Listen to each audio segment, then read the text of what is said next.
What's up, everybody? Welcome in. Live chat, part two, National Signing Day, the early signing day. WarChant.com's wall-to-wall coverage continues now online here on YouTube. I'm Aslan Hajavani, Director of Digital Media for WarChant.com, alongside Michael Langston, WarChant.com and Rivals.com recruiting analyst.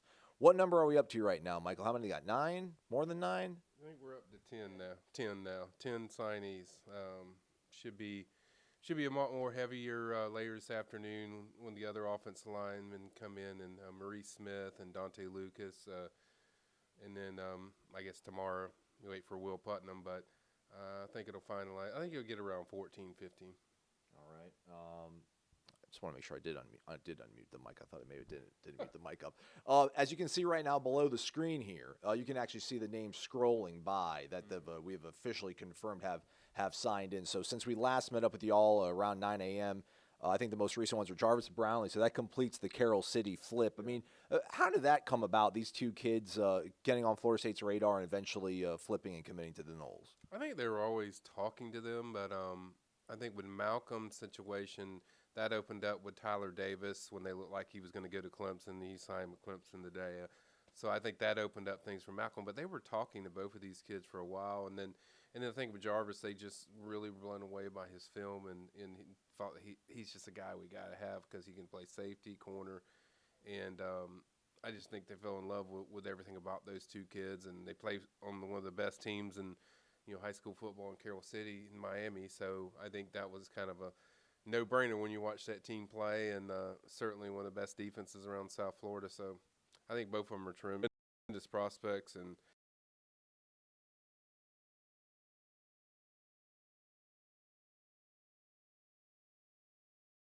High school in Mississippi. Was it Auburn he signed with? yeah, he hasn't signed yet, but he's committed to Auburn. We'll wait for the sign-in to come through. I thought it was going to be FSU and Auburn late on I think Tuesday night, or I guess you could say Wednesday morning. But FSU hadn't gotten a call, Auburn hadn't gotten a call, but obviously they made those calls I think probably this morning. But he picked Auburn, so I knew it was coming down to those. There was some buzz around FSU. There was a good bit of surge with FSU, but I think at the end Auburn was the team that was always rumored, that was his favorite, and I think he stuck with that, and put Auburn, but have to wait for that signing. Have to wait for a letter of intent, see if it goes through, and see if there's any issues. Jan 7667 on YouTube says Mike is taking a nap after this ASAP. He's not, folks. He's ready to go. We can do this for like 3 more days. He's ready to rock and roll. After Jarvis Brownlee's letter came in, Renardo Green was the next person to come down. That was kind of an up and down sort of topsy-turvy recruitment, but ultimately he sticks with the Noles. What kind of a prospect is he, and what kind of impact can he give Florida State? I mean, I really liked him when I watched him, even when the personal workout he did at FSU this summer. I think he's a very physical corner. He's very active. I mean, I just think he does a lot of good things as far as fitting into Harlan Barnett's system as being that physical corner with great cover skills. I mean, he can really get after it, and I think he's going to be a guy that is going to be a fan favorite the way he plays, just his mentality, his motor. I mean, I think fans will fall in love with him. All right, let's transition to another page here. Let's see. Oh, give you guys some production quality. Look at this. We're changing it all up on you, changing the game. Jay Williams, the most recent LOI to come down. He's obviously the junior college offensive tackle out of Southern California, 6'6", 290, 3-star. Junior, I think there's going to be a story coming up on WarChant.com later on this week where Ira Schofeller, our managing editor, sits down with George Henshaw, a former Florida State offensive coordinator, former Tennessee Titan offensive coordinator, just about how tough it is to recruit offensive linemen. It's such a crapshoot. And I feel like the junior college game, does that give you more clarity about players, or is it still a toss-up? And what kind of guy is Jay Williams, do you think, looking at his tape? Well, I think there's a lot to like. I mean, I think he's only been playing offensive line for like a year and a half. So I mean, and he brings a lot to the table. You watch him the way he finishes. I like how he finishes his blocks. He really gets after as far as that. He's got long arms reach. There's a lot of stuff to work with, and the main thing is you never have to teach motor with him.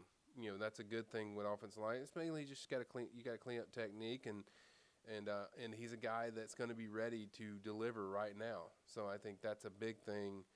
Having a guy that has the mindset to be able to come in there, come at FSU, and be ready to contribute. And he knows that. They're not taking him just as a body. They're taking him as a guy that they expect to come right in, do your thing, and get on the field early. So, yeah, there's things to clean up as technique-wise, but I think he'll be a good fit for FSU, and certainly gives them a lot more options, at offensive tackle. Bodies is what you need. All right, so the last three, obviously recruits since the 9 a.m. update that we did here. Again, Jarvis Brownlee flips from Miami to Florida State. Renardo Green keeps official with Florida State. And then obviously Jay Williams, the JUCO offensive lineman from California, commits to the Knowles. Let's see what's out there on the internet. So STG3 on the recruiting chat over on warchant.com says, glad we got Brownlee. Kids' film is awesome. That's what Michael said. So a good thing you're listening. Let's see what the folks are saying over on YouTube. Let's see right here. Mike, do you think Sam Howell will flip or will he go against his father and sign with the Knowles? I will be surprised if he doesn't pick North Carolina. You might have Alex Collins' situation with the mom stealing the letter of intent if you do that. But I would say there's a good chance he'll go to North Carolina. I haven't heard anything the contrary, so I think to not think that he's going to go there. So I would say he goes to North Carolina. Right. Everybody's kind of creeped out by Ham back here behind you, but Ham's cool. We like Ham. He's watching me. Ham's a friend of the program. Dante Lucas, when is he signing? Asks IB Baker. Probably 2 or 3. I mean, if you go by the ceremony's at 4, so he's probably usually those things are like an hour behind as far as when they actually turn in the letter of intent. So I think he'll probably turn in the letter of intent like 2, 3 o'clock. So I think that's what you're probably looking at. Tide Tree Service asking, after the holidays, who will be the top 3 guys that FSU will focus on before the February signing period? Shoot, man, that's hard to pick 3 guys. But, I mean, certainly if they don't get a quarterback. Lance Legend? No, not him. Oh. Probably Grant Tisdale will be the guy that they're locked in on, kid out of Texas, 4-star. So, but I think quarterback, obviously. And then you come in there and you talk about wide receiver Reggie Henderson. We mentioned him this week. Going to visit in January for FSU. So that's a guy to keep an eye on. George Pickens is another one. So there going to be a lot more names. I mean, everyone thinks like – I notice everyone's like, oh, it's signing period's over. It's like, no, this is just first half of it. I'm like, there's going to be another one. So we have to go through this stuff again, and we're going to have to see, what guys they jump on, what new targets emerge, and go from there. But this thing's far from over. It's like you still have halfway to go, and there's going to be more targets. They're going to be new ones, and they're going to be just big-time targets that they're going to be after. Maurice Smith is in. There we go. Maurice Smith, another flip. Take that, Boston College. He's a center, and we talked about this off camera, you and I. You got Brady Scott, who you think will be a center. Bavion Johnson, who's had some struggles, maybe adapting. They're not adapting, but playing center at the position you need to here. Will Putnam's a guy you feel pretty confident about. You got Maurice Smith.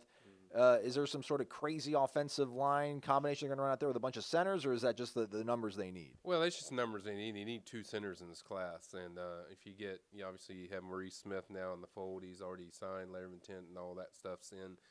If you get Putnam, that gives you very good options. I mean, Brady Scott's really the only legitimate center, in my opinion, when you look at it. I think Babion's more suited for guard. That's what he naturally played in high school. There's snapping issues there, but I think he's more comfortable with guard. So that gives you 3 guys, and that's kind of what you need. As far as team-wise, you want to have 3 options to work with. And I think what I like about that is all 3 guys are pure centers, and you watch their game. They're pure centers in what they do, and certainly we have to wait and see what Putnam does. I think it's likely. I think FSU's good. It's not 100%, but I feel confident, or I think it's likely. So if they get that, that's going to be big. That'll be really big for their offensive line class, because it all starts with your center. When you have good centers, the rest of your offense line, I think the center runs everything. He's kind of the captain of the ship. So your center has to be good, and so I think they've been kind of missing that, and they need that kind of, and it kind of starts with them. So I think once they get that, I think these tackles and everything will fall into place. Clay Shiver, shout out. Brian Stork, shout out. It does start at the center position.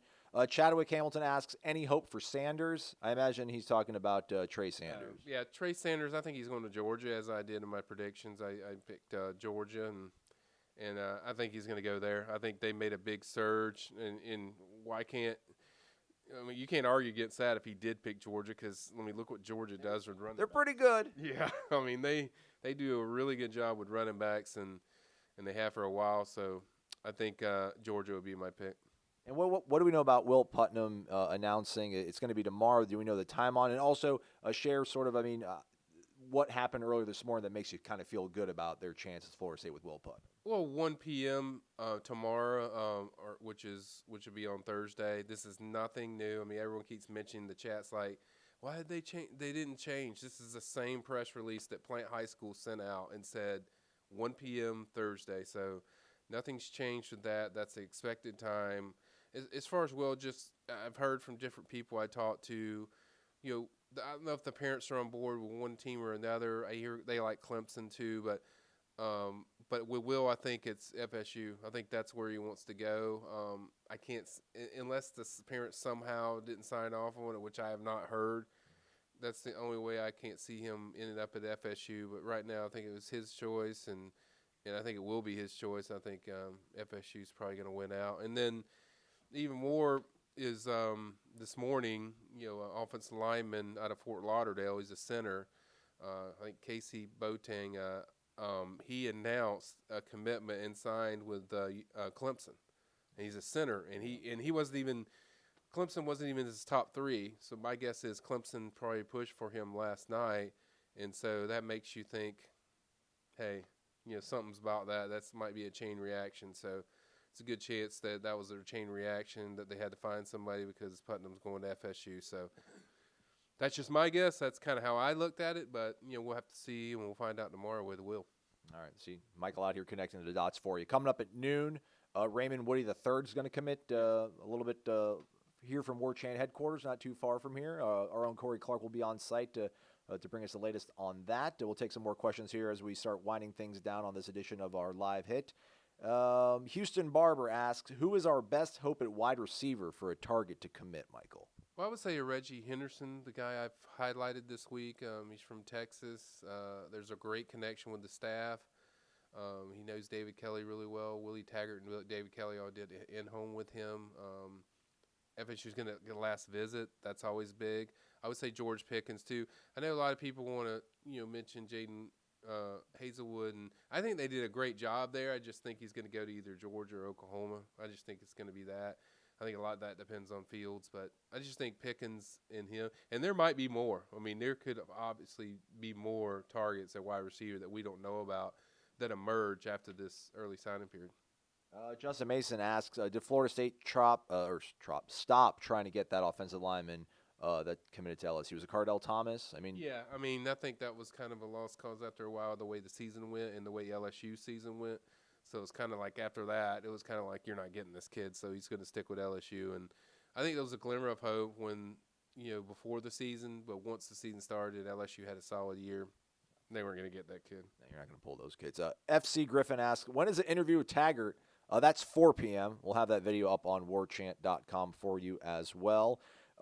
Craig Burnett asks, when does Deshaun Platt sign, Michael? Next to never. Next to never. That's like my life's mission, everybody. I'm going to find Deshaun Platt for you. I'm going to sit down with him. We're going to talk about it. We're going to figure out what happened and what he's up to now. That's what I'm going to try to figure out one of these days. Let's see what else we got out there on the internet. Folks asking us questions. I know you're the recruiting guy. I just want to say a little piece or two, although Corey Clark and myself speak for hours on end every single week on Wake Up War Chant. People have this difficult time wrapping their head around the fact that Sam Howell committed to Walt Bell and not Florida State. And if he did commit to Walt Bell, then why isn't he at UMass? I mean, the kid obviously wants to play the highest level of football he can, Power 5. He's from North Carolina, stay in state. They've got things at least figured out on the offensive side of who's going to be the coordinator, more so than Florida State does right now. I mean, to me, that doesn't seem that bizarre of a thing to wrap my head around, but for a lot of people, it's like it doesn't make sense. If he was so committed to Walt Bell, why didn't he go to UMass? Yeah, and that was his favorite team growing up, North Carolina. And then when Walt left, there wasn't a connection there. But at the same time, I just get the sense that they were kind of – the family was hoping that he would go to North Carolina, and they've kind of pushed that direction. Not so much the mom, but the dad has made it clear, like he wants him at North Carolina. There's no doubt about that. I think the mom preferred FSU. But she was kind of like she didn't want to get in the middle of it and all that stuff. So I think Dad's kind of controlled the recruitment. And then they just, they have an offensive coordinator, but I think that's just an excuse that FSU doesn't, because he doesn't have to enroll early now. I mean, he doesn't have to sign now. He can just enroll in January. So if he technically wanted to wait and go to FSU in January and check out whoever's the guy there, if it's Browse or somebody else, he could do that. So tells me like they kind of pushed to get this done, and it'll be North Carolina. But it's not like, I understand people's opinions of it, but it's like these kids get so close with a lot of these coaches. Thank you. I had to do that as well. They get so close with a lot of these coaches. So when they get tied with these coaches, and the problem with this one was with Walt Bell, he was the only one that was talking to Sam and the family. FSU kind of backed away. The rest of the staff, they didn't feel comfortable by it, but it was kind of like, you know what, this is Walt's guy, so we're kind of just going to roll along with this. And I think the more it went on, the more uncomfortable the rest of the staff got with this situation. So I think once the Walt Bell situation happened, I'm not saying they wanted to move on after Walt Bell had gotten another job, but I think they were kind of like they expected to be moving on somewhere else. All right, we're quarter past the hour, so we're done here. I'll continue to answer some of the questions probably in the written word on YouTube, but head back over to warchant.com, the premium recruiting board. Michael Langston will be back on the chat along with Gene Williams, our founder and administrator. And if you're not a member, what are you waiting for? Use the promo code WARCHANT30. You get a 30-day free trial, risk-free. You can leave if you want to, but you probably won't because Michael's there. He's got all the information. Signed with FSU. Breaking news! Yeah, Kalen DeLoach signed with FSU. So got that right from the family. So that two linebackers Florida State's up to right now with him and Kevon Glenn? Yep. No, actually, it's three now. Jaleel McCray, Kalen DeLoach, and the one you just referenced, Kevon Glenn. So that's three. They want one more. I think they'll get four, and that's they'll get that in a later signing period. And I think so many people focus on what the rankings are. In the rankings are fine. I mean, right now. But they'll probably drop down a little bit further. But it's probably going to be a top 15, top 10 class. But, I mean, the main thing is they're addressing needs. You got three linebackers. You need four. You look at offensive line. If they sign every guy they're going to get, you got Jay Williams. You got Dante Lucas. You got Maurice Smith. I mean, you got all these guys. You get Will Putnam in there. You get Will. You got four. That's 4 or 5, 4 guys already. That's a solid group. You basically need one or two more, and you'd get what you want. So the main thing is they're filling needs. They're getting the guys that they want. All right, right on. All right, he's Michael Langston. Follow him on Warchant, Michael Warchant, or follow him on Twitter, Michael Warchant. I'm Aslan Hudjavandi. Thanks for watching. We'll be back at 2 p.m., which we think will probably let you know that Raymond Woody III, we're assuming, we're not assuming, right? We'll have to wait. I mean, I think it's a close battle with Ole Miss. It's not as set in stone as everyone thinks it is. I think it's close with Ole Miss. I haven't heard a final call on that. Thinking FSU, but we'll see. Wouldn't shock me with Ole Miss, but hopefully we'll find out. Before when we go back on it, or when we go back in the chat and I get it back in there, I'll be able to find out more on that. All right, the video stream's over, but the recruiting chat continues on over at warchant.com. Go ahead, check that stuff out, folks. Have a great one.